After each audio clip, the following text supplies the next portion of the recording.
Good afternoon, good morning, or good evening to colleagues joining us from across the globe at today's high-level roundtable on accelerating the multilateral response to climate change. This roundtable is co-convened by MOPAN and the Government of Luxembourg. My name is Suzanne Steensen, and I head the MOPAN Secretariat. And I'm delighted to welcome our distinguished guests and the many participants who've tuned in for this live-streamed event today, and which is the first to be hosted on the OECD COP26 virtual pavilion. I would like to inform the participants that the simultaneous French interpretation of the event is also available on a dedicated channel. So let me start by thanking our distinguished guests, keynote speakers and panelists for joining us today. And specifically, I want to thank our co-convener for today's event, Minister Fayot, Minister of Economy and Minister for Development and Humanitarian Action of Luxembourg. Welcome. I also want to note that, unfortunately, Minister Katabi from Belgium has been taken ill and will be represented today by Bernard Mazjine, Chef de Cabinet. Before I pass the floor to Laura Tuck, our moderator for today, I would briefly like to introduce the MOPAN network. MOPAN, or the Multilateral Organization Performance Assessment Network, is an independent member-led network of 21 members and observers who share a common interest in improving the effectiveness of the multilateral system. Our members represent a significant share of the multilateral system, and they have a clear interest in supporting multilateral organizations perform and deliver results aligned to the Paris Agreement and the Sustainable Development Goals. We have a dual mission. The first is to promote accountability through our organizational performance assessment. And our second mission is to promote policy learning, where we seek to shed light on common challenges facing the multilateral system and multilateral organizations through our series of lessons in multilateral effectiveness. Climate change is undoubtedly the defining challenge of our time, and our report, pulling together the multilateral response to climate change, has looked at how the multilateral organizations are supporting climate actions, both at the global and country level. And we've distilled key 6 lessons for our policymakers and for multilateral organizations themselves. We will today focus on 3 critical areas that are in need of accelerated support by the multilateral system. The first area is about the need for greater integration of climate action into national development agendas. The second area is about enhancing support and coordination to develop whole of government transformational long-term strategies as the basis for effective NDCs.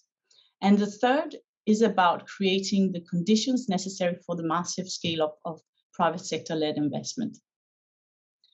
It is our hope that today's discussion can provide insights and ideas to facilitate the strategic dialogue between multilateral organizations and their constituencies on how to work together to support countries' transition to net zero resilient economies. We also hope that this discussion will provide us with concrete steps for policy actions. And specifically for MOPAN, we look to how best to support these efforts through our assessment and our continued research on common challenges and best practices. So I encourage also participants on this event today to engage with MOPAN on any additional reflections you may have beyond this event.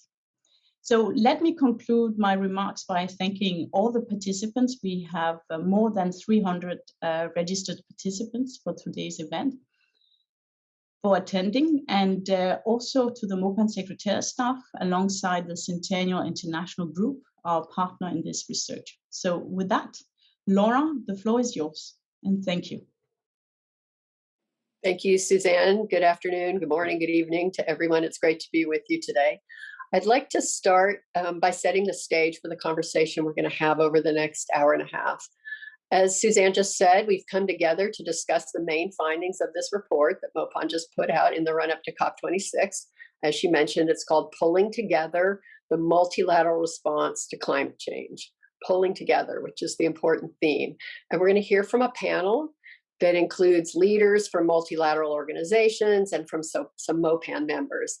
And we're going to organize the discussion into two parts today. First, we'll have 3 keynote speakers.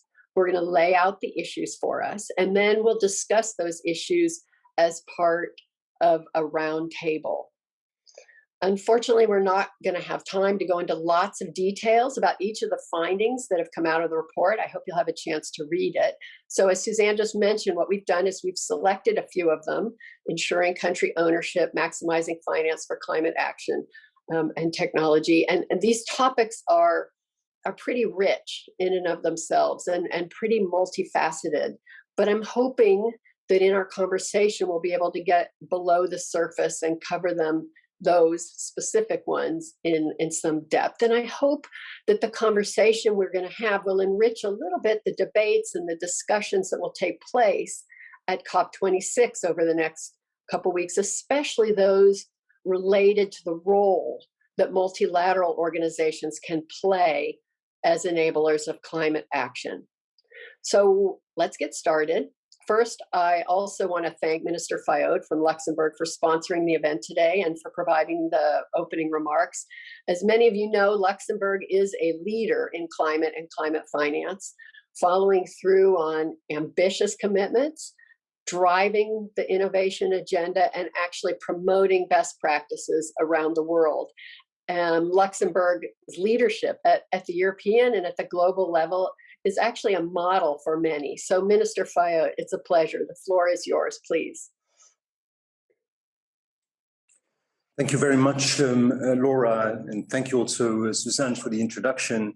I am delighted to be here with you today and to address you very briefly in introduction to this very timely exchange 3 days ahead of COP26 about our common multilateral response to climate change. I am really looking forward to hear about the MOPAN study and also about the experiences of the different member countries and member organizations. And of course, I'm very with keen interest going to listen to the keynotes and to the discussion thereafter. As Secretary General Gutierrez put it last month, from the climate crisis to our suicidal war on nature and the collapse of biodiversity, our global response is too little, too late. The climate crisis poses an existential threat to all human life and can only be solved if the international community is coming together, is working together across borders to end accelerated heating of the planet caused by human activity and adapt to the damage it has already caused. In Luxembourg and in our development cooperation and humanitarian action, we have recently adopted a new environmental strategy, which really aims at adopting a horizontal approach across all domains of intervention of the cooperation, because climate change affects all areas of the work we are doing with our partner countries, but also multilaterally. It is really a mainstreaming of the environmental policies and of our policies to fight climate change in the field, in all areas, be it in water management, agriculture, but also, of course, in the socio-economic empowerment of entrepreneurs, in particular of women and young people. We have also, in trying to address the climate urgency and in a all-of-government approach, started increasingly building climate environmental projects into our indicative cooperation programs with our partner countries. I will give 2 examples of that.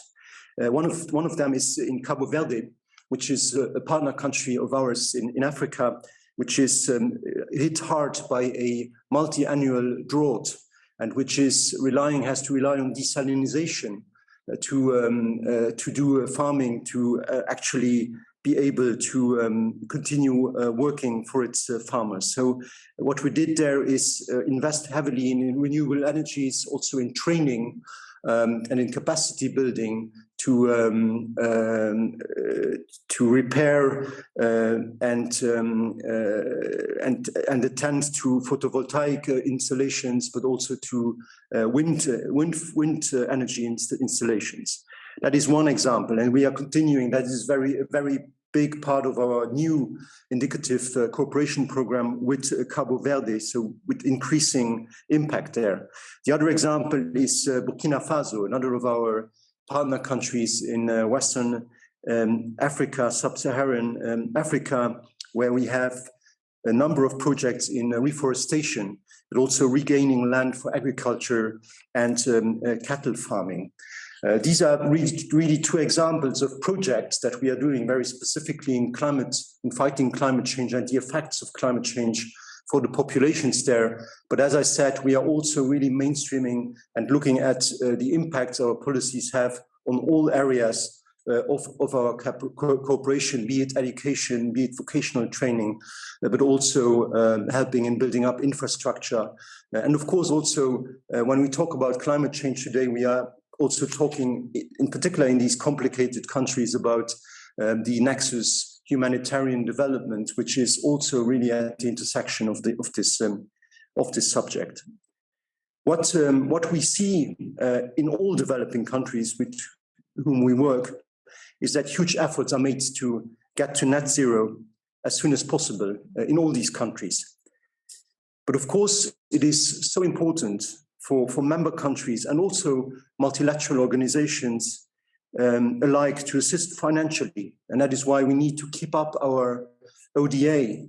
That is so important in these times, to not do what is in post-COVID-19 times maybe a natural reflex, but what I think which would be dramatically wrong right now is to reduce ODA and in particular our spending on the fight against climate change. So that is one thing, but also, of course, in addition to assisting financially, we need to invest in capacity building. We need to invest in technology transfers, in innovation in our partner countries, in the developing countries. But of course, we also need to increase private sector funding through innovative instruments, such as, for instance, de-risking funds, which is also something we are doing in Luxembourg.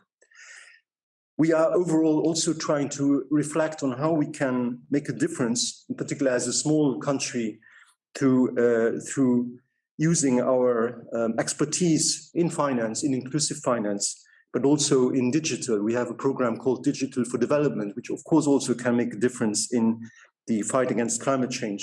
As I said, education and training, but also increasingly using the space sector. Earth observation is of course also something which can go a long way to address some of the challenges and issues of climate change. I'm thinking about floods and predicting how floods can hit a certain area and coping with the damage, but also, of course, in farming and in many other areas where Earth observation and compounding of data related can make a big difference. For all of this to work, of course, and for everything we are doing on each side is, of course, very important to be coordinated. As a European country, we need to coordinate within Team Europe. We need to bundle our efforts and make sure that we don't duplicate, but that we get more efficient together. That is one thing. And of course, we need to coordinate with the multilateral organizations. And that is why this study and the discussion we are having today is so crucial. And I'm sure that as always with MOPAN, it will make our policies better. And I'm very much looking forward to the exchanges we are having. Thank you very much. Thank you. Thank you very much, Minister Fayot. Before we dive into the substance of the conversation, I thought I would briefly introduce some of the content we're going to discuss. And you heard a lot of the messages from Minister Fayot in his opening remarks. The Paris agenda is pretty clear, and the report is even clearer that without each country taking ownership of the climate agenda, and without each of them putting in place the kind of policies that enable or facilitate climate action, the efforts on the part of the multilateral system are not going to be very effective. The multilateral system can't just drive this agenda on its own. If you work in development, that's pretty obvious, but it has some implications. It means that at the country level, we need to find ways for the climate agenda to be relevant in every sector, for every activity. And you heard Minister Fayot referring to the work they're doing in lots of sectors. We need to use this whole of government approach to drive the agenda. It can't just be the Ministry of Finance setting the priorities, and climate issues can't just be relegated to the Ministry of Environment. But it also means that multilateral organizations need to work, as you just heard from Minister Fayot, in a coordinated way to support effective and coherent climate action at the country level. And of course, ownership isn't worth much if the resources to take that action aren't available. The public sector can do a lot by setting climate as a priority, by improving domestic resource mobilization, but that is never going to be enough. Public spending on climate action is going to have to be supported by a massive scale up of private investment, or we're not going to get where we need to be. That's pretty clear. It's hard to know exactly how much will be needed to get real transformation because it depends on assumptions about so many things like how new technologies will develop or whatever. But whatever the estimate, it's super clear that without the private sector, the Paris goals are not going to be met. So countries need resources, but as you just heard, it's not just financial resources. They need capacity building. They need access to transformative technologies.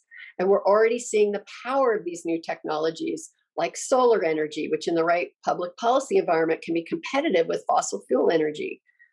And this is making a huge difference in places as diverse as the US or Egypt or the Sahel. But it's not just solar. Everyone likes to talk about solar because the changes have been so big and had such a big impact. But there are all kinds of cool new technologies that are driving climate smart agriculture or e-mobility or nature-based solutions. And a lot of them are already making a huge difference. So some of the questions we're going to discuss today are, first, how can the multilateral system better support countries to define the relevant strategies they can follow if they really, truly want to transform into resilient, low carbon emitting economies that support inclusive and sustainable development? And second, what are some of the new ideas? We've been talking about this for a long time. What are some of the new ideas to significantly grow the resources available for climate action if we really want to be serious about tackling this challenge? So we are very privileged today to have some terrific keynote speakers with us. I would like to first invite Mr. Rodriguez, who is the CEO of the GEF, the Global Environment Facility, to share his views on the two questions. The GEF, as most of you know, hosts 2 dedicated funds for supporting adaptation, in addition to all the work it does itself in this area. Mr. Rodriguez, if you could tell us some of the lessons that you can offer about how to support country ownership for climate action, and how can we ensure that countries have the possibility to transform their ownership into action, especially through technology transfer? Please. Thank you so much, Laura. It's a pleasure to be here. Minister Fayot, thank you so much. Minister Fayot, I'm a former Minister of Environment and Energy, Government of Costa Rica. I want to personally thank you, Luxembourg's support for the government forest conservation in Costa Rica, not just within protected areas, but also in the private sector. The support of your government has been key in Costa Rica's efforts to get to 60% forest cover without competing where we produce our food, without competing where we produce our energy and where we live. This is, you were talking about successful stories. I think this is a very successful story.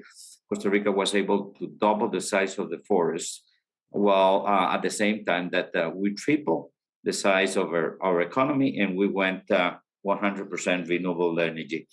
That was not possible without bilateral cooperation, in this case, Luxembourg, but also Costa Rica was strongly assisted by multilaterals organizations, the World Bank, IDB, the GF, were critical. And with this introduction, I will get into your question, Laura, because the work that the GF, World Bank, and other multilateral organisms in Costa Rica is a good example of the things that we need to understand that can help us achieve a scale on what we needed. One element is that with working with developing countries, there are three elements that are main barriers to accelerate the transition towards a carbon neutral economy. One is the market failure, the challenges associated to the market. Decision makers from the public sector, particularly from the finance sector, use the best available economic information to take decisions. If climate change is not reflected in the national accounting systems, when we do the GDP measurement, decision makers from the public sector will continue business as usual. If we are able to value the environmental costs of our production consumption sector, we will find out that probably 3 to 4% of our GDP must be subtracted. And we need to address with that issue. We need to, at the same time, we need to level the economic playing field in terms of the policy enhancement. So the private sector, as you said, Laura, can be a major player on this. At this point, the incentives, the policies, the frameworks are not there for the private sector to really be aligned with the 1.5 commitments of countries and the Paris Accord. So that's one key element. And as we understand this, we need to see the broad financial economic spectrum. And I do have a particular interest in tax policies. We need to help countries do the shift of the tax burden from taxpayers to polluters. And you can call it a carbon tax, you can call it, many different ways, but this is what we need to do. It's not easy. There's a lot of, there will be a lot of political opposition from economic sectors that are socializing the negative externalities of their production systems, but that's an action that we need to go in that direction. At the same time that we fully recognize and compensate the positive externalities.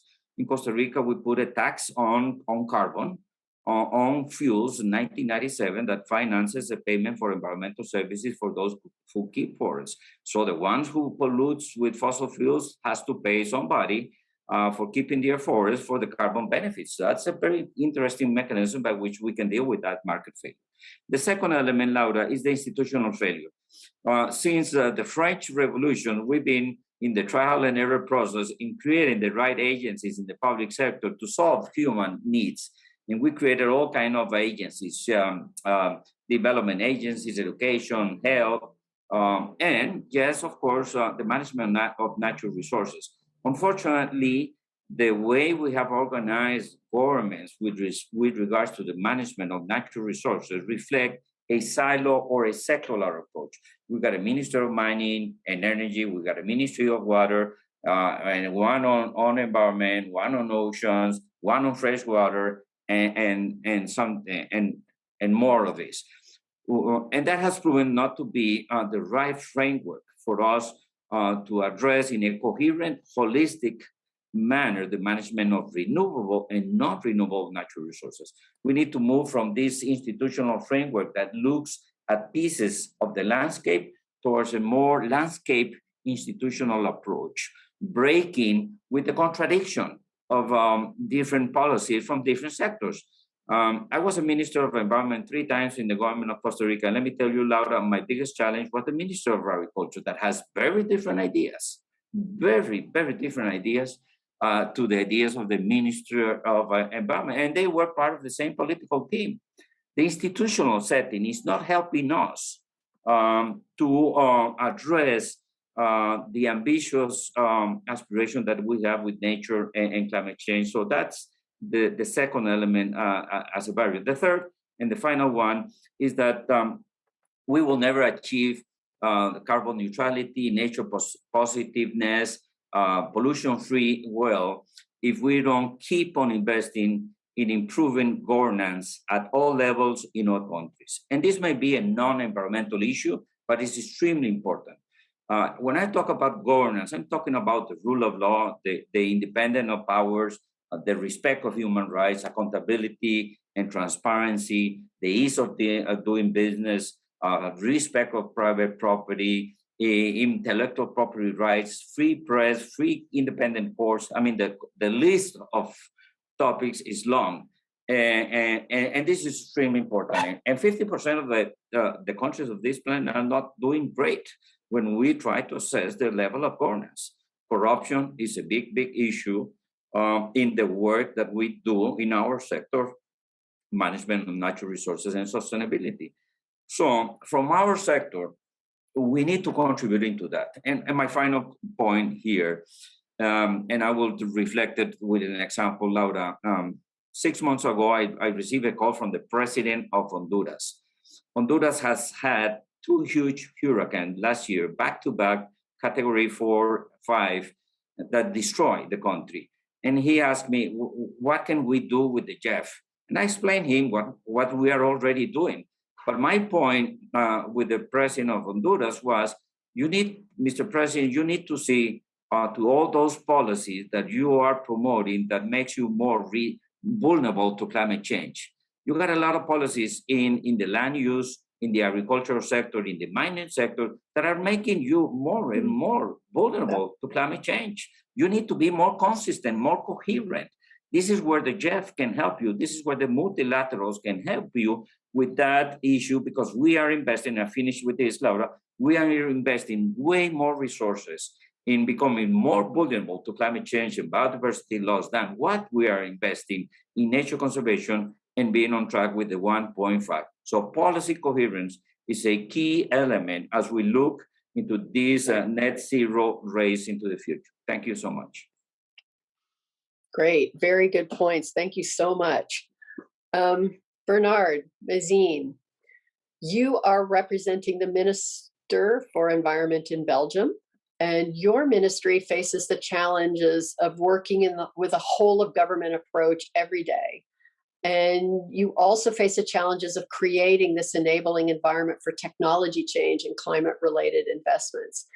Can you reflect for us a little bit on your experience and share any lessons that could be useful for shaping the actions of multilateral organizations at the country level?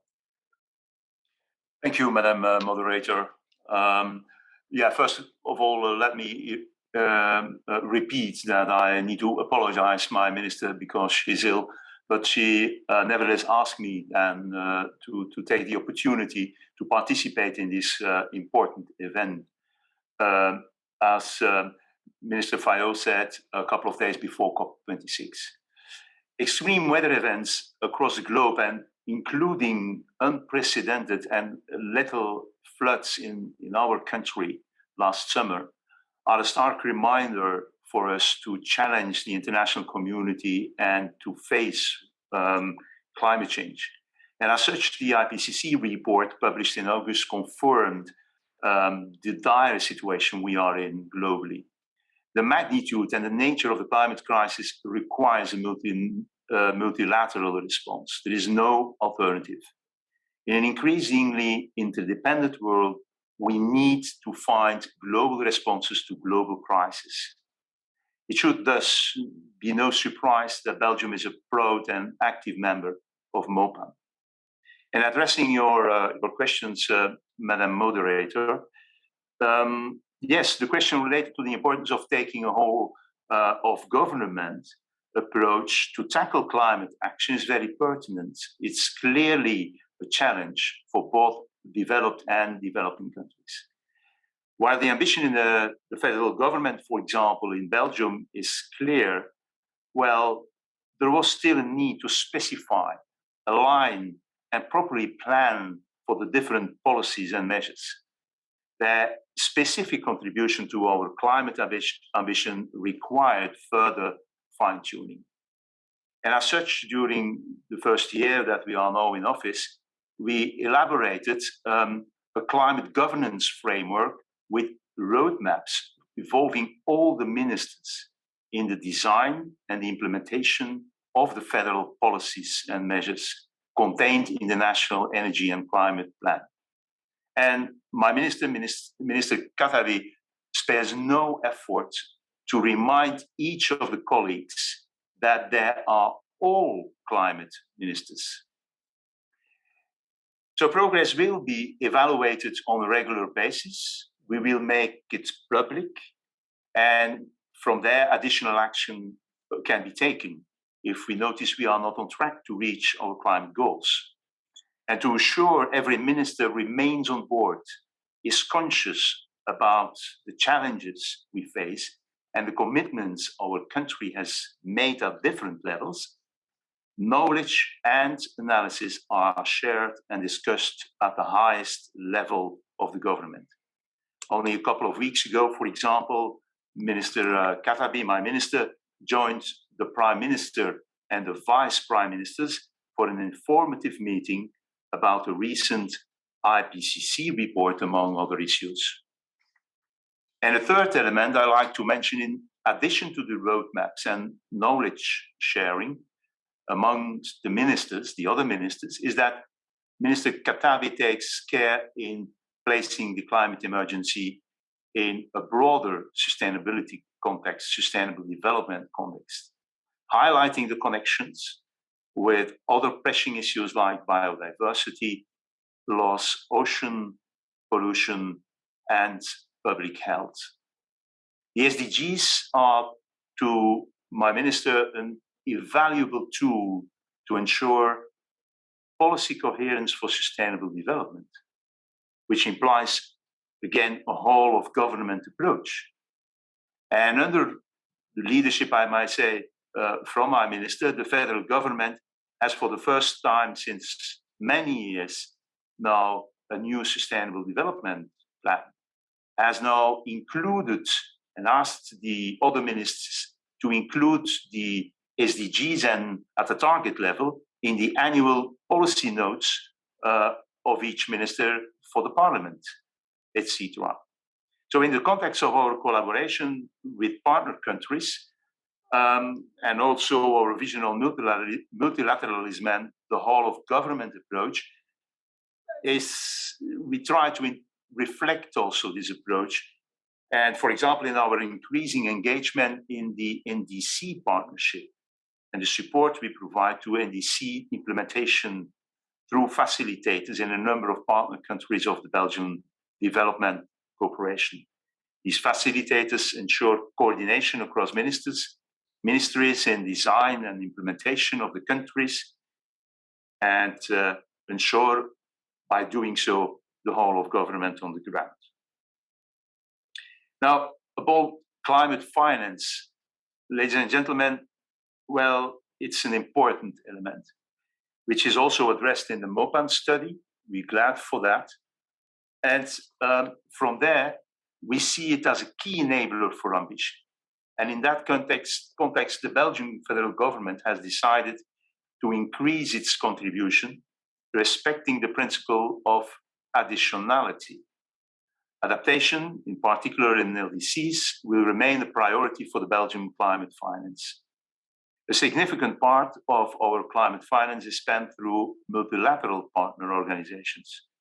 Think about the FAO, UNDP, UNEP, and the Consultative Group on Agricultural Research, contributing significantly to the fight against climate change through the programs and projects in their portfolios.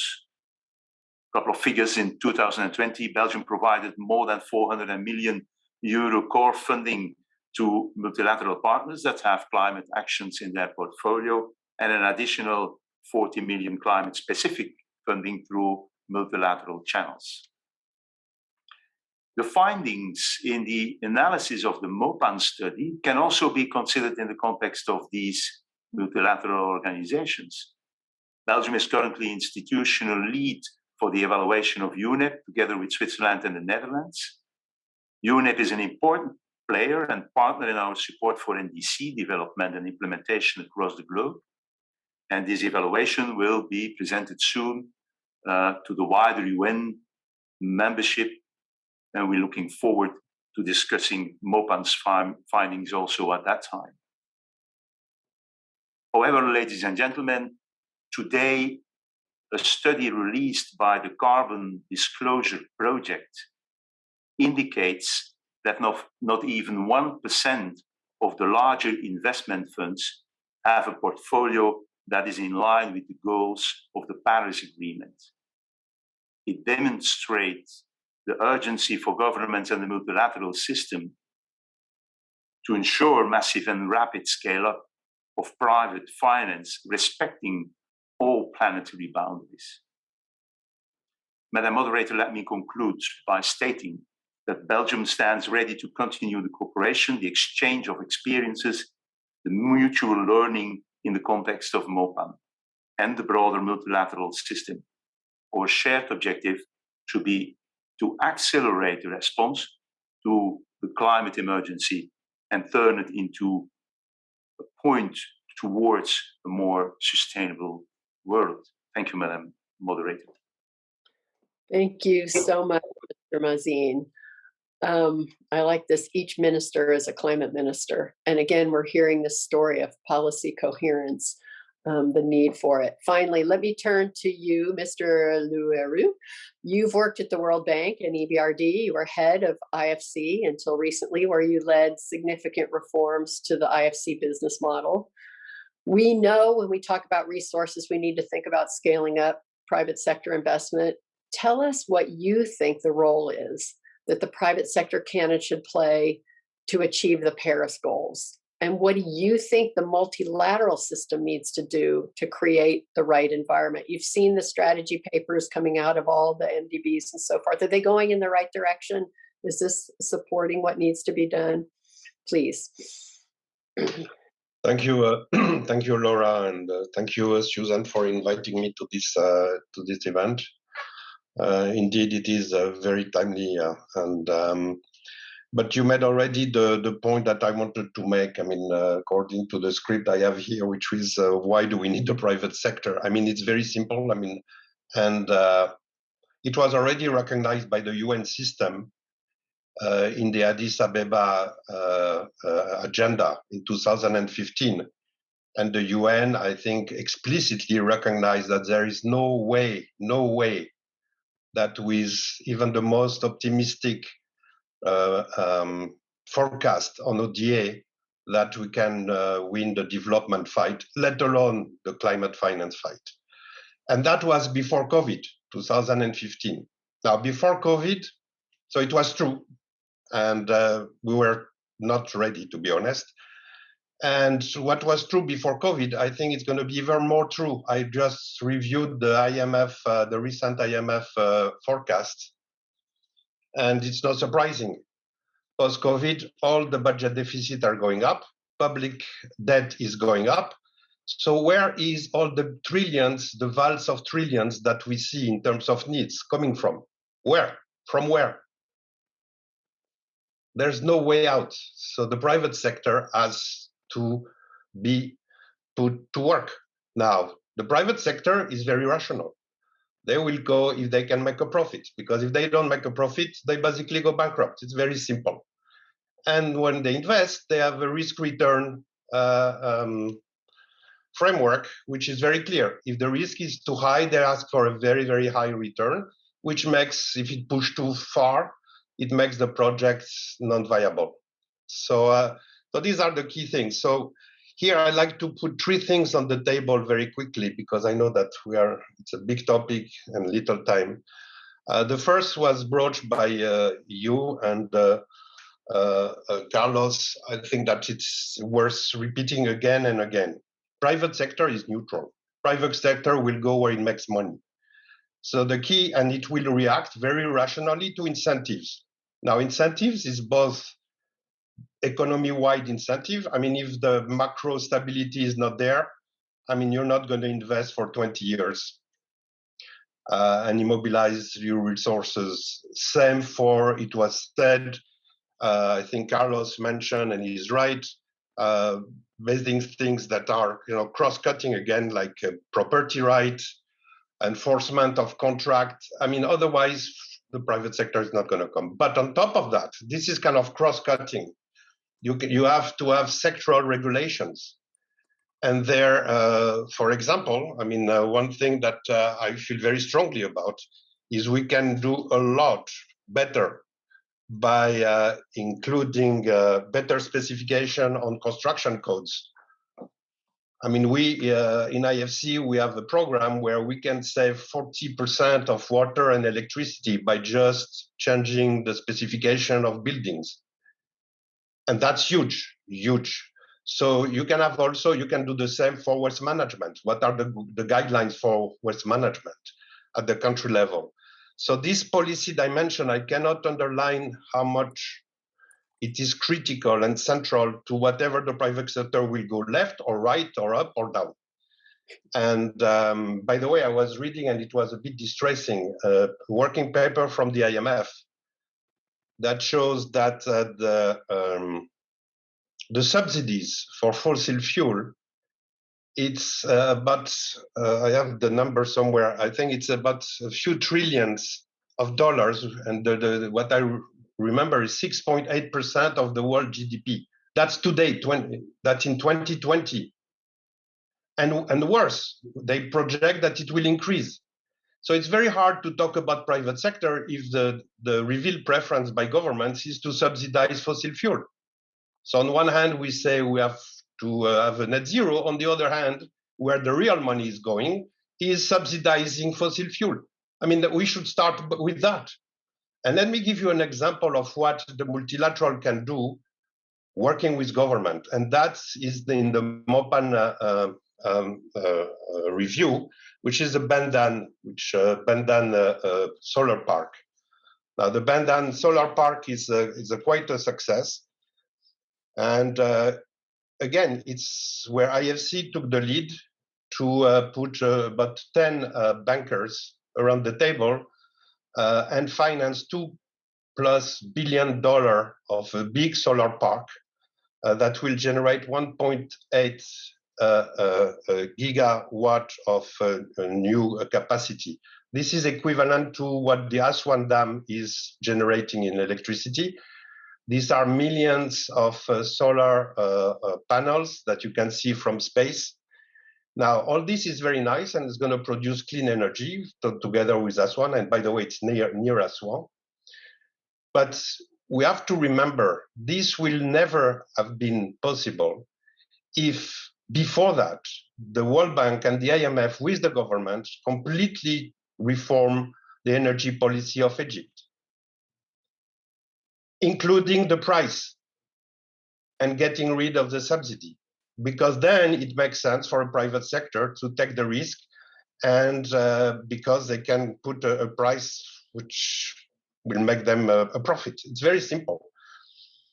So this, it took years, by the way. It's not that easy. And it took the World Bank DPO, it took an EFF from the IMF. It was not that easy, but it's done. And that unlocked, again, 1.8 gigawatt hour of clean electricity. Now we can multiply that in different sectors, but I think that solar is quite interesting because you don't need to explain too long how you can do that. But for me, this is again the power of policies, the power of policy to unlock private finance. The government, by the way, didn't add 1 cent of public debt for all these 1.8 gigawatt hour of new electricity, not 1 cent in public debt. Why? Because of the policy. The policy, for me, that's my number one point, is critical. And that's what I called, when I was in IFC, the creating markets through changing policies and regulation. Now, creating markets, institutions like the World Bank and the European Investment Bank created the market. They created the green bond market. People forget that. Green bond market in the 10 years ago was negligible. I think the first one was done by the World Bank and the European Investment Bank, then IFC, etc. It was virtually nothing in 2010. And now last year it was $300 billion. Now, what is interesting, so there is a role to create also new product, because that's a way to create a market. First is regulation, the second is new product. So that's a financial product. But then I learned something in the IFC is that we push very hard to have issuers in emerging markets of green bonds, local banks in the Philippines, in Indonesia, in Latin America. And we discovered that it takes a lot of advisory work to help the bankers identify part of the portfolio that could be green, then to monitor the portfolio, quantify it, and report it. That's a lot of work and a lot of advisory to make sure that, but this is something that the multilateral can do.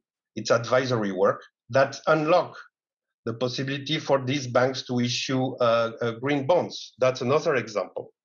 Now, the second point I want to make is a bit different and is focusing on, is related, but focusing on the poorest country. What I'm talking about is not going to work for the poorest countries, and let alone the fragile ones. Because you can change the regulations, you can have decent policies. Typically, governance is not very good. I think Carlo made the point. We talk about market failure. The truth is a government failure that I don't know why we say market failure most of the time. It's a government failure. Now, what do? The private sector, the risk return is not going to work. It's not working. Let's be very clear. You have negative risk-adjusted return on capital. It's not going to work. So the only way it works is to do two things. Is to work upstream, because there is no projects. The private sector is not coming. There is no bankable projects. So if there is none, because feasibility study takes money, so we should work upstream to generate a pipeline of projects, and then also work on the de-risking. I think that the minister made the point, and it's a very good point. It's very important. De-risking, and I will try to illustrate what I'm trying to say here. We were trying to push scaling solar plants in sub-Saharan Africa, and it was impossible. There was no project. The truth is there was no project, no private sector project. So what we did is work with the governments, and we started in Zambia. Now it's spread in other countries, but to locate a place where to put the solar plant. And then we worked with the World Bank on the other side of the street to guarantee the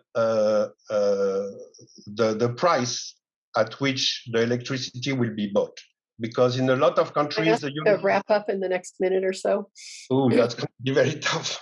But okay, well, anyway, so on that part, I mean, the only way we can unlock private investment in the poorest country, let's say IDA to go quickly, is basically changing the way we work, because we're not used to work this way. The bank is not used to it this way. The IFC is not ready, and the same for many multinational. Last point, and I will maybe focus on something that may surprise people, but I was reading in the energy International Energy Agency that half of the net zero for 2050 will come from technology that are not yet ready. Mm-hmm. So we need to finance research, and the private sector, and COVID again was a very good lesson. Public money being distributed to private sector, who is usually more agile, and came up with a COVID vaccine in record time. Why don't we do something similar in the environment and the technology, climate-friendly technology? I mean, cement, iron, steel. I mean, there's many things to do. Kerosene replacement, and that is something that Bill Gates started with his catalyst fund. So a mix of grants, blended finance grants, debt, and equity. I think this is something for the multilateral world to watch very carefully, and maybe to participate. to this. Now, there is an issue that will be for the government to decide, the shareholders to decide. But it's true that most of this research will happen in rich countries rather than poor countries. But for a global public good, maybe there is an exception here, or where some resource from multinational could go for fundamental research that takes a longer time horizon. It is very risky to be able to participate. So in my view, this is one thing to consider and put on the agenda. And in any case, it's affaire à suivre. But thank you for your attention. I skipped about 3/4 of my talking points.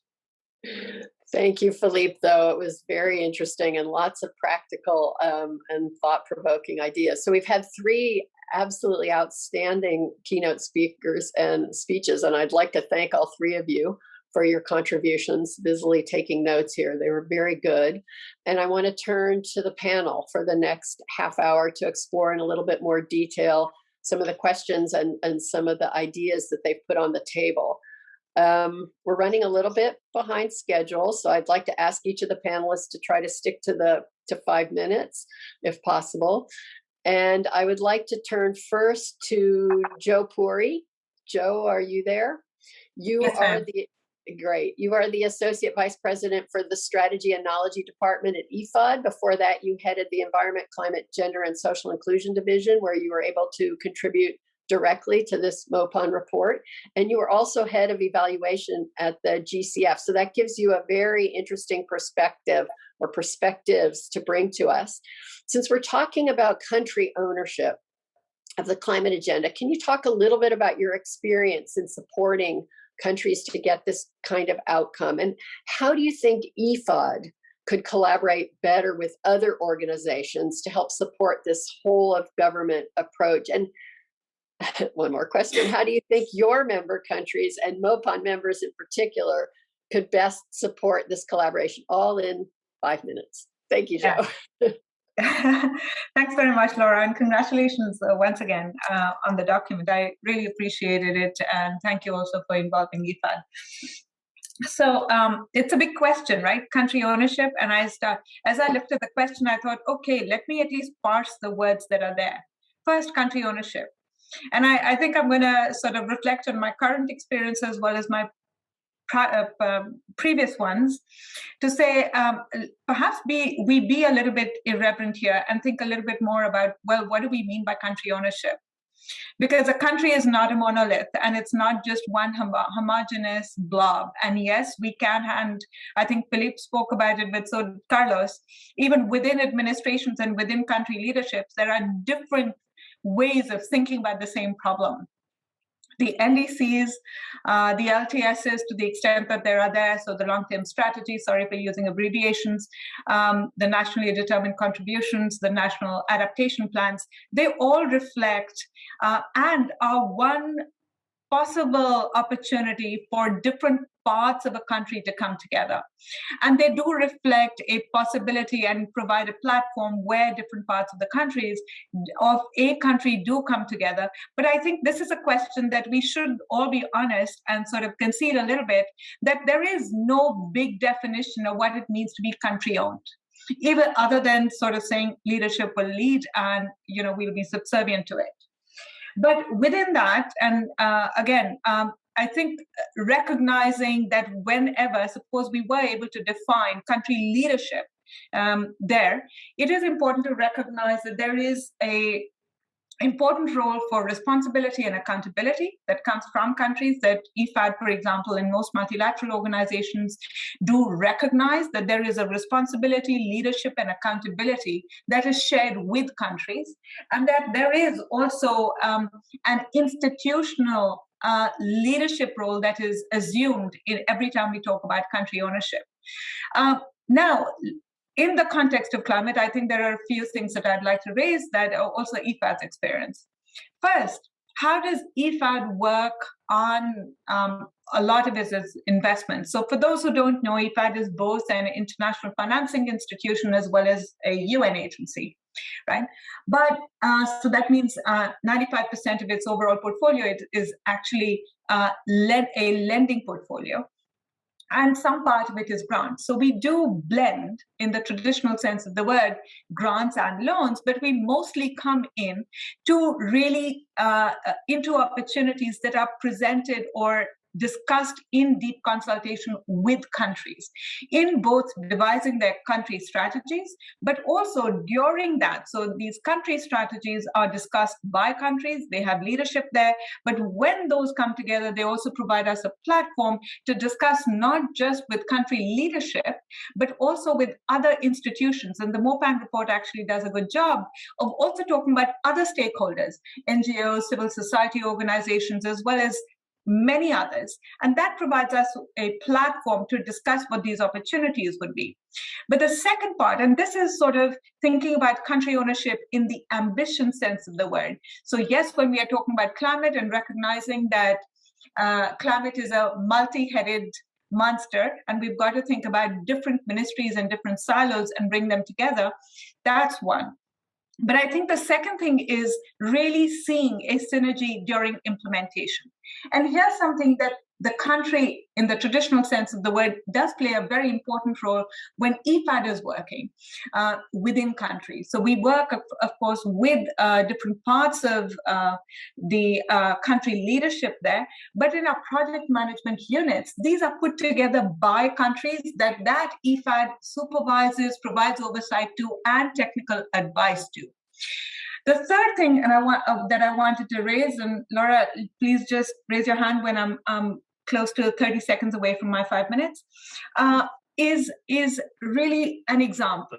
So one of the things, IFAD is working very closely with the Green Climate Fund, and we are an accredited entity of the Green Climate Fund. One of the projects that we're, just to illustrate some of that, is a Sahel project that we are working on, which is the precursor of the Great Green Wall. And here we are working, for example, with the Food and Agriculture Organization, but we're also working with, obviously, multilateral, with the MFI, so financing institutions within country, national governments, etc. But here, the idea is of recognizing coherence and complementarity. And the complementarity part of that entire relationship really recognizes the comparative advantages of each one of the actors within this entire investment. So, for example, there is an entire green lending part of the overall investment that is designed. That is where IFAD is leading with MFIs and second-tier institutions. There is also agricultural insurance that is led by, that's digressive insurance, which is led by FAO. And then there is country investment, which is really done in the form of stakeholder consultation as well as delivery on the ground. The overall results reporting is, again, a multi-institutional fact. Thanks very much, Laura. Back to you. Thank you so much. So much to pack into such a short period of time. Thank you for doing that. Let me turn now to Haoliang Su. You are the Assistant Administrator for UNDP. And just following now on Joe's comments, like IFAD, UNDP is very involved in coordination mechanisms at the country level and trying to support countries to ensure that there's collaboration across multilateral organizations. What more do you think can be done to further support climate action from this perspective? And how do you think your member countries, MOPAN members in particular, could best provide that support? Please, 5 minutes to you. Thank you very much. Appreciate the opportunity. What I would say, we really, as a repeat of what some of the speakers said earlier, and but I think it's really worthwhile to reinforce some of the points. I think when we talk about increase the national actions, the national ownership on climate action, we often talk about more financing, more capacity development, and more technology, right? And Mr. Rodriguez also talked about market failures, that we see. So we have been talking about this for some time. But as a solution, we often talk about the need to have an integrated approach to climate action across ministries. The whole of government approach, including planning, finance, and agriculture and other ministries. So we've been really advocating the idea of integrated approach. So I think, to further, climate action, what we can do is, I think, is to really work among ourselves, among the multilateral partners, the UN agencies and others, to have also integrated approach to leverage all areas of expertise from our, network. I think, this is the point that I would like to emphasize, that we can take some actions to, support our national partners to strengthen their climate action. And just a couple of examples very quickly. The fact is that in our climate promise, working with 120 countries, which unfortunately covers about 30% of the total CO2 emissions. But we already see that in these countries, 120 countries, there's a really broad trend that countries are increasingly approaching climate change, in a more holistic and coordinated effort. Not just across parts of the government, but also working with different stakeholders, civil society groups and the private sectors. So we see this trend. That's why, to match this kind of trend, what we're trying to do is that from ourselves, working within the UN, we're trying to show that we're working together, as Dr. Puri said, right? So, for example, we're working with UNEP, right, in a set of these countries, 120 countries, part of them, focusing on what we can work together, right, through the national adaptation plan process, on forestry, on clean air and the pollution, on circular economy. Not something that we can work effectively alone, but working with UNEP, we can really achieve good results. And with ILO, for example, we are trying to link the NDC processes with the green recovery from COVID-19, because some of the NDC commitments will create a job opportunities, right? So we're working with ILO, we're working with governments to identify this green job opportunities, so that we can actually do something about the just and fair and just transition, right? So I think this is another example. And then working with the private sector in more than 100 countries in the NDC revision process. We're working with our governments and the partners to close the NDC investment gap, because without the involvement of again another cross section of partners, we cannot achieve the kind of increase the climate action we want to see. So when we talk about climate financing, it's not just the ODA and the additional financing, the $100 billion a year, but also domestic leveraging private sector contribution and so forth, right? Something we can do. So just to close, one more example. With NDC, nearly every country has included an energy target and adaptation measures in the NDCs, right? And more than half of the countries have included the protection of nature in the NDCs. So to achieve these goals strategically, we cannot support them in silos, right? So that means we, the partners. So we must be able to address the financing, governance, and capacity needs holistically. So this will require strengthened coordination at national, regional, and global levels, as well as opportunities to exchange information and lessons learned. So to close, just to say that the implementation of the NDCs, is a key opportunity to support this strengthened networked approach, right? And we look forward to certainly working with everyone in this effort. Thank you very much, Laura. Great, thank you so much, Mr. Xu. I also understand that the Secretary General Cormann of OECD has been able to join us. Welcome, a warm welcome to you. It's great that you'll have the opportunity to listen to the rest of the panel. Let me turn now to Sinead Walsh. You are Ireland's Climate Envoy and Deputy Director General of Irish Aid. Ireland is one of the champions of Life AR, which is an initiative that calls on organizations working in climate and development to focus on more locally led climate adaptation approaches through their ODA. So can you share with us your thoughts about how you think multilateral organizations could make more progress on locally led climate adaptation? Over to you. Thank you. Thanks a million, Laura, and it's great to be here and to be linking up with MOPAN once again. I think a very timely report because we're obviously, many of us, heading to COP over the weekend. And I think one thing that MOPAN reports often do is help us to think about quality issues. I think everybody will be aware that there's been, and it's been referred to earlier on, there's been a huge focus on the quantity of climate finance, and rightly so for COP. But I think we really need to take a close look at the targeting and the quality of that. And I think this is kind of where we are, where we're coming from.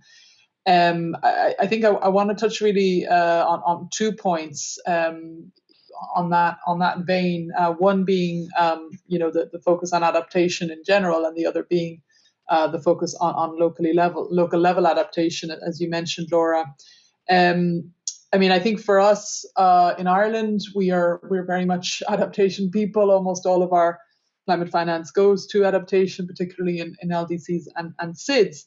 And we have recently launched an initiative along with, we're now a total of 7 bilateral donors called the Champions Group on Adaptation Finance.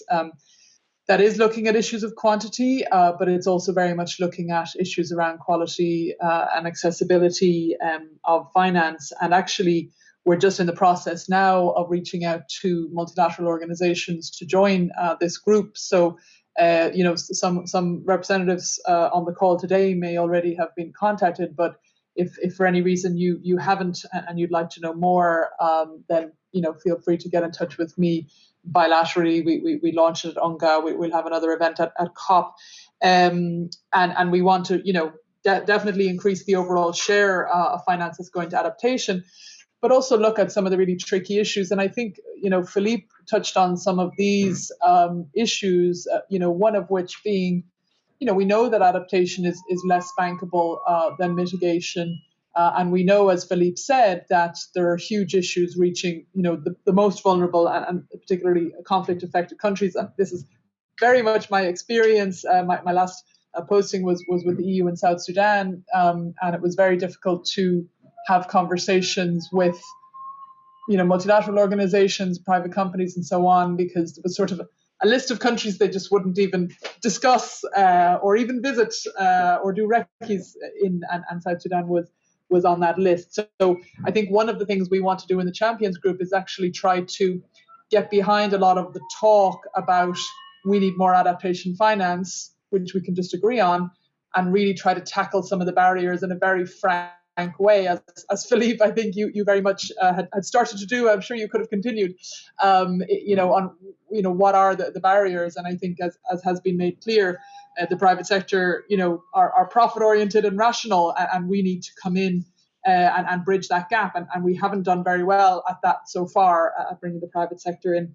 So that's a conversation we're hoping to continue. Then moving to the local level, I think this ties in with a lot of the points that have been made about, about policy coherence across ministries, and I like that every minister being a climate minister, because one of the important things I think when we talk about locally led adaptation is, where does it fit into a national picture? We don't just sort of want scattered projects around the place. Is there a national plan? Is there a plan then to devolve responsibility to the local level? This will look different in every country, but what kind of makes sense? And the Life AR initiative that you mentioned, Laura, is an attempt to try to shift the dial. The current estimate is that about 10% of climate finance is reaching the local level. I think we can all agree that's a disgrace.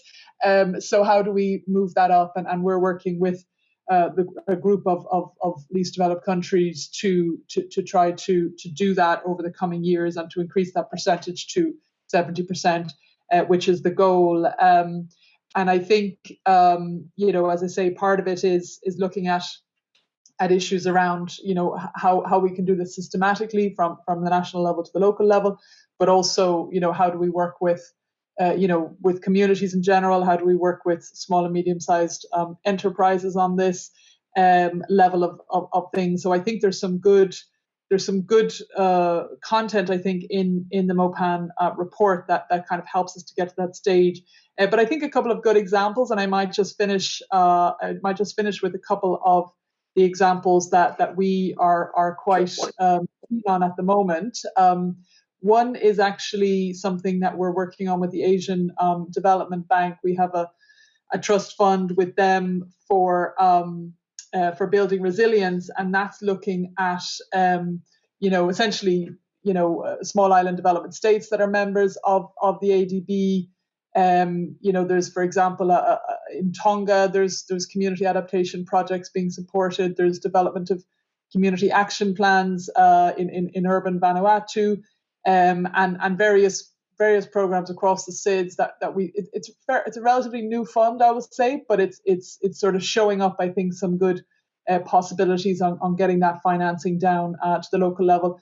And finally, just maybe to mention the World Bank's work in Kenya. We think this is quite exciting as well. It's not something we've been directly involved in ourselves, but there is, I think, an expansion happening at the moment of the World Bank's work on local level climate action, another 150 million going into it, I think, as of last week. And we like the participatory planning processes that they're using performance-based grants. They're trying to use technology, which has come up in this session as well, again to try to incentivize the governments at county level. So I think this is I suppose an example of where it's a very difficult area, and when we have to dive into it, we don't have any choice. These are gaps that have to be filled, and when organizations do that and really try to grapple with the difficulties of working at the local level, then I think we've seen in Kenya that lots of other donors have come behind that, which is ask you very encouraging. And I will wrap up with that, Laura. Thanks for having me. Super. I'm sorry to cut you off. We do have to move along, and since we do have the Secretary General of OECD with us, Secretary General Cormann, and we understand your schedule is super busy, and we're really grateful to have you. I'd like to interrupt the panel a little bit to let the Secretary General have the time to talk with us, and then we'll come back to the rest of you. So please, Secretary General, you've been very active in supporting climate negotiations and an enabling environment for private sector investments. And I understand you've just released some scenarios for the global community to meet the $100 billion climate financing target. Seems this might be within reach by 2023. And I'd appreciate very much your reflections on this or anything else from the OECD perspective, please. And thank you for joining us. Thank you so much. And my apologies. I mean, I was very keen to talk to you, but yes, I mean, these last few days before the G20 Leaders Summit and of course also COP26 next week are very busy. So the OECD is of course delighted to be hosting this important and timely discussion just days ahead of COP26, and as you all know and all would strongly agree, the multilateral system has a central and critical role to lead and accelerate the global response to climate change. So right up front, let me thank the Government of Luxembourg and the members of MOPAN for organizing this roundtable. The truth is, and again, we all know this, we are on the race against the clock to set out appropriately robust and appropriately ambitious pathways to get to net zero emissions by 2050 and indeed to enhance resilience. And at the end of the day, the only way to tackle climate change effectively is through an appropriate, globally well-coordinated collective response. And with each country, each jurisdiction carrying an appropriate, proportionate and fair share of the burden. And multilateral organizations in that context really have a key role in strengthening collaboration and international cooperation, as this panel is also, of course, discussing. Earlier this month at the OECD Ministerial Council meeting, our members reconfirmed their urgent call for ambitious efforts by all to make this a decade of action on climate. We also discussed a number of the key contributions that the OECD is making, and three urgent actions that we're focused on include the need to align our recovery plans with net zero pathways to enhance adaptation efforts and indeed to reorient financial flows to invest in the climate transition. On the recovery, our latest analysis of the OECD Green Recovery database found that about 10% of recovery stimulus spending had in fact either mixed or even a negative impact on the environment. And I mean, it's a question that's got to be asked: why at this point in time, at this stage, in the context of our ambition, why we would be pursuing any recovery or stimulus spending that would have a negative impact on the environment. Developing countries, and you just raised that point, also of course need access to the resources to implement appropriately ambitious climate action and to adapt to climate change. And in that context, it is very important that developed countries meet their commitments to provide and mobilize appropriate levels of climate finance. And yes, I mean, we released some technical analysis earlier this week in the context of a delivery plan put forward by developed countries on how they propose to meet that target, which shows that if everyone sticks to their commitment, the commitments that they've made, we should be able to reach that the $100 billion US target by 2023. Annual clean energy investment in developing countries from all sources needs to increase by more than 7 times from the currently less than $150 billion US to over $1 trillion US by 2030 in order to reach net zero emissions by mid-century. And yes, I mean, as I've just mentioned, I mean, we have been tracking all of this, and the most recent data for the year 2019 showed that we were still $20 billion short. 79.6 billion was provided in 2019, which was up just 2% from the previous year. And clearly there's more that will need to be done. So developed countries have made forward-looking public climate finance commitments, and multilateral development banks have also made their projections of climate finance available to us. And at this stage, we do believe that we will be reaching the $100 billion US by 2023 and sustain that at that level to 2025. And then, of course, we'll have to focus on what happens beyond that period. I mean, this is, I would say, a major milestone in the run-up to COP26. We didn't quite get to the 100 billion US by 2020 as initially planned, but we're certainly heading in the right direction. And in recent weeks, significant additional commitments have been made. We've also had a landmark decision made by the OECD Development Assistance Committee, which was announced today, fresh off the press, to align official development assistance, which totaled $161 billion US in 2020, with the goals of the Paris Agreement. This now sets a global standard for other development finance and also adds momentum to deliver support for developing countries' green and just transitions in this decade of action. Further, the OECD is also playing its part by ramping up efforts to help secure a globally better coordinated, ambitious, effective, and measurable action on climate change. We are contributing our multidisciplinary competence, our experience in setting global standards, but also our track record of providing internationally comparable statistics, measurement frameworks, and evidence-based analysis. In that context, our new international program for action on climate complements the work of the UN Framework Convention on Climate Change, and it also helps participating countries by providing targeted policy advice. At COP26, we will be presenting the program's preliminary dashboard of climate-related indicators, which we recently launched at our Ministerial Council meeting a few weeks ago.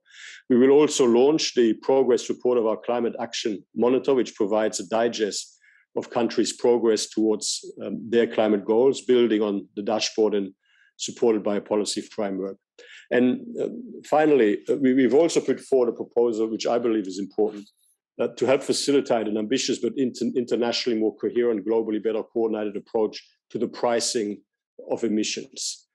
Our proposed initiative will assess and report on both explicit and implicit carbon pricing efforts around the world, building on our experience of the inclusive framework for the taxation of the digital economy, estimating the impact of non-priced based mitigation policies, including regulations, subsidies, tax incentives, and other instruments, we believe will be key to capturing implicit carbon prices, which will complement explicit carbon pricing efforts, with the aim ultimately to help manage and ensure a net zero transition that is, both effective and fair. Effective in that efforts in an individual jurisdiction actually help to reduce global emissions and don't just shift them to other parts of the world, and fair in that every country carries an appropriate proportion and verifiable share of the burden. And we want individual countries to be able to lift their level of ambition to the level required without creating counterproductive trade distortion and carbon leakage implications for them. And in the end, if we map out explicit and implicit carbon pricing efforts more comprehensively, and we have proper information about effort, cost, and impact over time, we believe that will help achieve a better convergence towards the most efficient way to meet our emissions reduction objectives. Finally, the private sector and financial markets must, of course, be part of the solution. The OECD will advance our policy framework to integrate environmental governance and social factors that support a just net zero transition, including through the work of the G20 Sustainable Finance Working Group. In particular, we want to develop clear definitions, principles, and due diligence guidance for sustainable and climate-related finance, which we believe is going to be an important part of the overall package of initiatives. Thank you once again for the opportunity to join you. I'm sorry for having interrupted your flow, but I'm very excited about the fact that you are meeting in this forum. Multilateral cooperation is so important, and in particular, if we are to meet the objectives that were set in the Paris Agreement back in 2015. Thank you so much for letting me jump in. No, thank you. And thank you for all those encouraging statements and for hosting this forum for us and for joining us when you're so busy. Let's continue now with our panel. I would like to, and following up on what we just heard about resources, turn to Mr. Jorge Moreira da Silva. You also from OECD, you're the Director of Development Cooperation Directorate there. And from 2013 to 2015, you're Portugal's Minister of Environment, Energy, and Spatial Planning. So we'd like for you to share with us some of the ideas you developed, both in your current position and throughout your career, around scaling up climate financing and contributing to this, getting to this 100 billion, I guess, and maybe talk a little bit about how OECD member countries and the multilateral system can work better together to make more of an impact than they're having today. How do we raise our game here? Over to you. Thank you, Laura. And while I would be very pleased to talk about my 20 years work on this area, including as a former member of the European Parliament that led the adoption of the emissions trading scheme, I think that it's wiser, for the sake of time, to focus mainly on your second question on the role of the OECD in boosting collaboration and coordination. I think that your initial points, Laura, were very important regarding the relevance of national reforms, implementation, driving change, at the same time that we need to ensure that when dealing with the global public good, we are able to foster coordination, collaboration, especially in a context where developing countries are disproportionately affected by climate change. And when we know that 2/3 of all investment needed to reach the 1.5 degrees will need to be in support to developing countries. So I would like to elaborate in the next 3 minutes just in one element, that is about standards and regulation. Multilateral organizations can play a vital role in several domains, but there is one domain where it's really important, echoing what Philippe mentioned, about creating the enabling context for private sector also to invest. And the DAC recently adopted the blended finance principles. We also adopted, in collaboration with UNDP, this impact investment framework. We also developed with UNDP this framework to align SCG, align all finance with SCG. So I think that this role of setting norms, standards, ensuring comparability, measuring what's happening, learning about what's working well and not working so well, it's important. And I would like to bring just one example. 2 years ago, and you were involved on that, Laura, in one discussion, we issued a report from the OECD Secretariat on aligning all development cooperation with climate action. We brought facts and evidence, and now based on those facts and evidence, our members took a decision today on a new standard and new norms about ODA, as the Secretary General, Mathias Cormann, just mentioned. The point is, the IEA recently issued this important report saying that we need 7 times more support to clean energy to developing countries, going beyond the 150 billion, reaching the 1 trillion. But at the same time, we know that we still have 50% of ODA to energy on fossil fuels. So it was really important that I would say even historical, the decision taken today by the DAC, the press release was issued a couple of hours ago, when it was decided to stop any support for new unabated international thermal coal power generation by the end of 2021. And this represents a major shift from the world's standard setter on development finance. I think it's very important that based on also this decision taken by the DAC, that non-DAC providers, all DFIs, all MDBs, private sector, also align all finance with the Paris Agreement. And I think that the role of the multilateral system supporting this new architecture at the global level is really important. But I would say the relevance of this is also ultimately depends on the capacity to drive this change based on evidence, on facts, and on an inclusive process. So I think that MOPAN plays a vital role. I want to close by mentioning this element in a moment where leadership and responsibility must be on to account, accountability being vital. I think that role of MOPAN is even more important than ever in a context where global public goods must be addressed as a priority. Thank you. Great, thank you for that. Let me go back now to this point we were discussing earlier about the whole of government approach and come to you, State Secretary Terhi Lieutenant. Like in Belgium, this whole of government approach is relevant for the work you do every day in Finland. And Finland is a key supporter of multilateral action. So as you listen to all the speakers that we've heard today, and based on your own experience, can you share a little bit with us how you think Finland can help create the conditions for this whole of government approach, either in other countries or how it can help support the multilateral organizations to do that?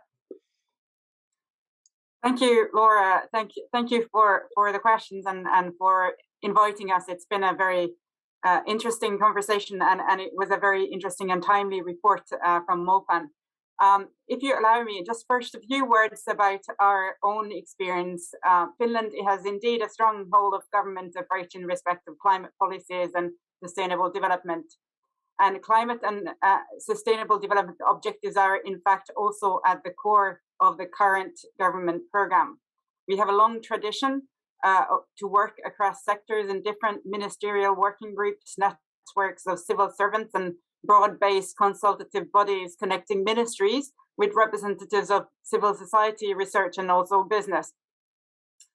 And for example, for the current government, the Ministerial Working Group on Climate and Energy Policy, which is chaired by my minister, the Minister for Environment and Climate Change, Krista Mikkonen, convenes all key policy-relevant ministers and ministers from all government coalition partners or parties. The Ministerial Working Group coordinates the preparation of all key climate and energy policies and measures that are necessary for achieving our 2035 climate neutrality target and for implementing our national obligations towards the EU climate targets and our joint NDC. Another good national example is of this whole of government approach is our National Commission on Sustainable Development, which coordinates achievement of the Sustainable Development Goals and their integration into national policies, administration, and social practices. That commission is in fact chaired by our Prime Minister, Sanna Marin. Chair, I also wanted to raise one very concrete example how we promote this whole of government approach, and something that was also raised by the report of MOPAN, the importance of enhancing the participation of ministers of finance in climate policy. We are working internationally towards this goal with the Coalition of Finance Ministers for Climate Action. Finland co-chairs the coalition with Indonesia. The coalition has more than 60 member countries that represent different countries with different levels of development and also different climate impacts. It also has nearly 20 institutional partners which provide analytical support. The World Bank hosts the Secretariat of the coalition in cooperation with the IMF. The key objective of the coalition is to work on how to best ensure climate objectives are made an integral part of economic and financial policy. The coalition brings finance ministers together to share experiences and to work together towards solutions. Importantly, it is a coalition of like-minded countries that does not seek to negotiate climate goals or NDCs. There is no obligation to commit to any particular goals, but the members are encouraged to work to align their policies according to so-called Helsinki Principle, which include, for example, enhancing effective carbon pricing, integrating climate change into macroeconomic policy, fiscal planning, budgeting, public investment management, and procurement practices, includes efforts to mobilize private sources of climate finance, and last but certainly not the least, aligning policies and practices with the Paris Agreement's commitments and engaging actively in the domestic preparation and implementation of the NDCs. Laura, I wanted to, at last to just thank you for this work, and I wanted to highlight how much we appreciate the work of MOPAN and the collaborative exercises in assessing multilateral organization, and we feel that this burden this eases the burden on the contributors as well as the multilateral organizations themselves from doing this individually, and we hope that this continues in the future. Thank you. Thank you so much for sharing the Finland experience, which is really interesting, and for the Minister of Finance Coalition. I want to turn now to Bruno Carrasco, who is the Director General of Sustainable Development and Climate Change at the Asia Development Bank. ADB has an ambitious strategy 2030 and is using the one ADB approach with countries to support the multidisciplinary, cross-sectoral, transnational nature of the climate challenges. So if you could tell us a little bit your experience in supporting, following up on this private sector conversation, the conditions that we need for private sector investment related to climate change, specifically at a country level. Please. Thank you very much, Laura. And let me begin by thanking Suzanne and the MOPAN organization for this kind of invitation. We also appreciate the valuable work that MOPAN does. When we look at climate change from an Asia-Pacific perspective, we often refer to the climate change stakes are very high for the region. I think this reflects three fundamental points. First of all, the region is indeed or accounts for approximately 50% of the climate, the greenhouse gas emissions, the global share of greenhouse gas emissions. Secondly, we often see a disproportionate impact of natural disasters across our region. And thirdly, it certainly represents an existential threat for many of the small island development states that Sinead was referring to earlier. Having said that, we often also hear that the importance of the climate change battle will be won or lost in the Asia-Pacific region. And at the Asian Development Bank, we want to do everything possible to win that battle. We therefore recognize the need to urgently scale up climate actions in the region to support our clients, our member countries, in achieving the goals of the Paris Agreement. We also recognize that the lack of access to climate financing is a critical barrier, not the only one, for climate action. This has led the Asian Development Bank to recently announce our increase in climate ambition, as you referred to, Laura, towards providing approximately $100 billion of own source cumulative climate finance from 2019 to 2030. This is approximately shared 2/3 mitigation, 1/3 adaptation. Turning to our private sector operations, they play a key role in achieving the enhanced climate finance ambition. And for that matter, there is an important contribution expected from them of approximately $12 billion cumulatively of own source financing out of that $100 billion through 2030.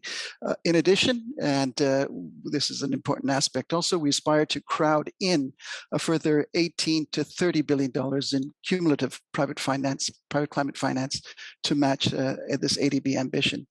Now, in order to scale up climate actions in the private sector, ADB is taking a three-pronged approach. First, talking about upstream activities and to support the mobilization of finance, there is a need to create something that was discussed earlier, a pipeline of investment and bankable climate change projects. To this end, ADB is orienting its project preparation and public-private partnership advisory services platform by setting climate change targets within its PPP portfolio and also strengthening climate mitigation and adaptation through PPPs to attract more climate financing. For example, the ADB has provided transaction advisory services to close to 5 PPP projects, of which 4 projects have mobilized approximately $342 million worth of climate change support. We will also be supporting the developing member countries to formulate the robust long-term strategies that we referred to earlier to identify financing strategies to support transformational change and identify priority areas for private sector investment, as well as mechanisms to mobilize and channel that private capital. My second point is about working not just on the upstream side, but also downstream with private sector clients to finance and mobilize financing. ADB has been instrumental in developing climate bond markets that, again, I believe Philippe was referring to, by making anchor investments in climate bonds and through our green bond issuances. In 2019 alone, we have seen how ADB, through its private sector operations, invested $20 million as an anchor investment into Southeast Asia's first ever publicly listed climate bond.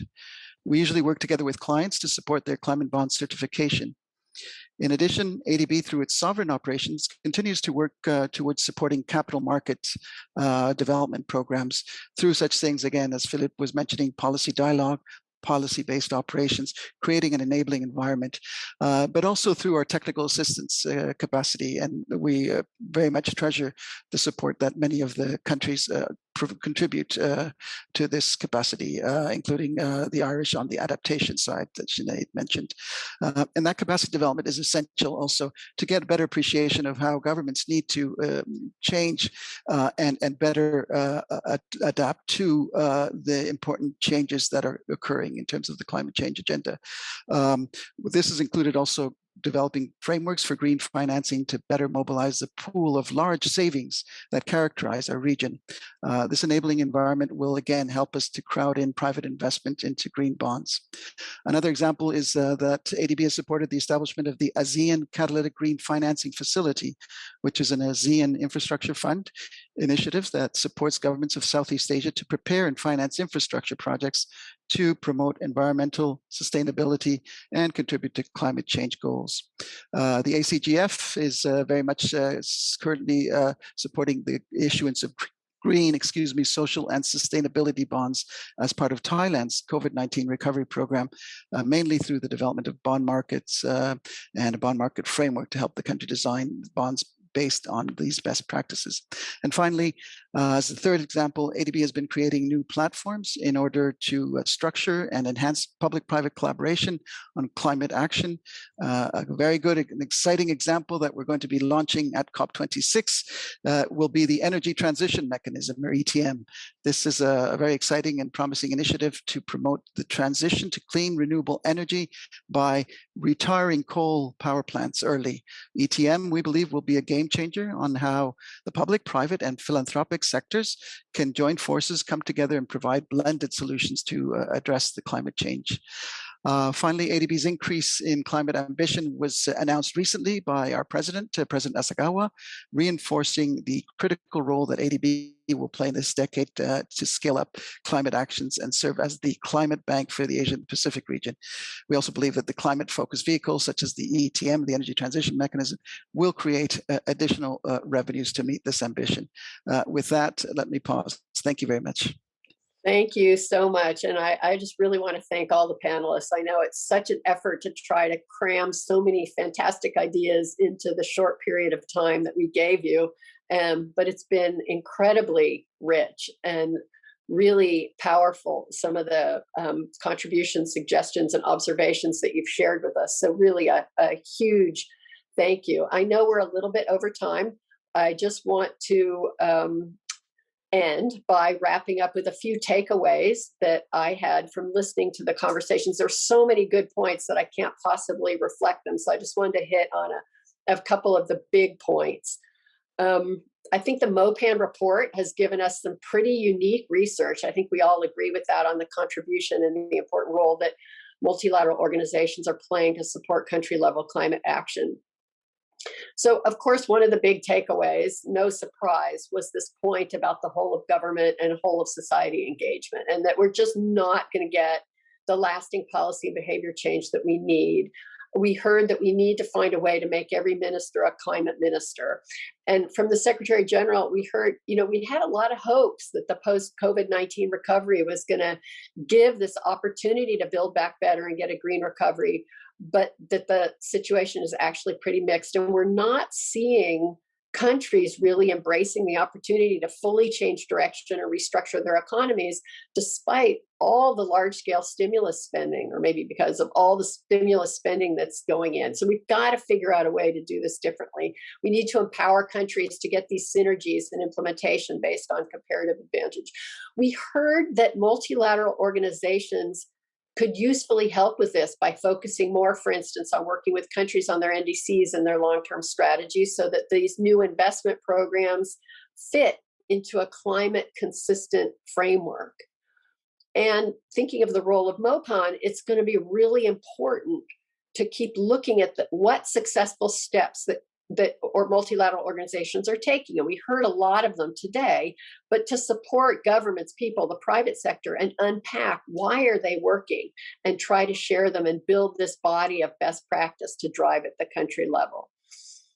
Then we had a lot of talk about finance and private finance and the need that the bulk of the money is going to have to come from the private sector. And we heard a lot about positive examples, how multilateral organizations have been able to leverage the private sector from very small to very large scale investments. But we also heard that the broader policy and regulatory enabling environment is key. It's key for de-risking. And it's key, and it's not just the big picture, as we heard from Philippe, for instance, but also at the sector level. We have to go through construction regulations, et cetera, down to the nitty gritty to really make some of these changes, and that multilateral organizations could do a lot in this area. We heard that transformational technology is going to be a key ingredient to create a carbon neutral world. But we heard that the R&D to drive it is outside the mandate of the multilateral organizations. We heard that part of the technologies for ensuring carbon neutrality are still to be invented, but there's a need for investment of public funds to go to this, and the multilateral system can help ensure a global good perspective for some of those investments. Solar and wind energy are the best examples. But things are happening in other areas, and we need to find ways to drive down these barriers. Some of them are the long delays between developing and scaling up, and some of them are the risk-averse or failure-averse environment in some of the multilaterals. And then finally, coming back to the role of MOPAN, I think it's really important that we focus and research on how we get the multilaterals to work better. Obviously by themselves, but with each other, with their shareholders, with the private sector, with research organizations, and most importantly, with their clients, the countries, to support this whole of government approach and country ownership, and learn how they can crowd in the private finance, how they can promote the transformational shift to really make a difference on climate. And I think that the reflections that we heard today will provide good inputs into MOPAN's continuing work on multilateral performance. They have a pretty unique vantage point, actually, doing this regular assessment of 37 organizations and the research agenda. And if it can help us unpack the good practice examples or evaluate how its assessments can help strengthen performance, this will be useful. And I think in the end, it's really about identifying and sharing these best practices between stakeholders in the multilateral system, and then all of us working together to get take up if we want to see a low carbon, resilient world. So let me stop there. Apologize for going over a little. Thank everybody who's been out there listening for joining us today. Thank again our participants and everyone who spoke, our speakers and everyone who spoke before those on the screen with you. And have a great day. Thank you.